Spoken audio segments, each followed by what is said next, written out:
আমাকে থামাতে গিয়ে বিজেপির 63 জন সাংসদ থেমে গেলেন। সংসদে মহুয়া। সোমবার সংসদ ভবন সাক্ষী থাকলেও মহুয়া মৈত্রের নতুন জ্বালাময়ী ভাষণে। সোমবার অধিবেশনে বক্তব্য রাখার শুরুতেই প্রধানমন্ত্রী নরেন্দ্র মোদীকে উদ্দেশ্য করে তিনি বলেন, মাননীয় প্রধানমন্ত্রী স্যার, আমি আপনাকে অনুরোধ করছি, যেহেতু আপনি এখানে 1 ঘন্টার জন্য আছেন, তাই আমার কথাও শুনুন, ভয় পাবেন না। আপনি দুবার আমার এলাকায় এসেছেন, তাই শুনে যান স্যার। এরপরেই বিজেপিকে তীব্র আক্রমণ করেন তিনি।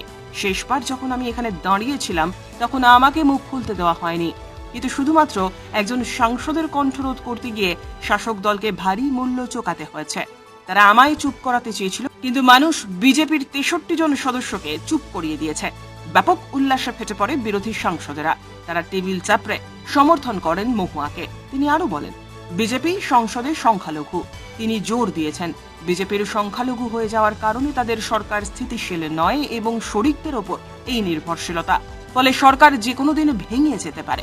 উল্লেখ্য, লোকসভা নির্বাচনের আগে মহুয়াকে ডিসেম্বরে লোকসভা থেকে বহিষ্কার করেছিল মোদী সরকার। মোদী সরকারকে চ্যালেঞ্জ করার লক্ষ্যে সংসদে নির্দিষ্ট প্রশ্ন উত্থাপনের বিনিময়ে একজন ব্যবসায়ীর কাছ থেকে উপহার এবং নগদ গ্রহণ করার অভিযোগ উঠেছিল তার বিরুদ্ধে। ব্যুরো রিপোর্ট, উত্তরের প্রহরী।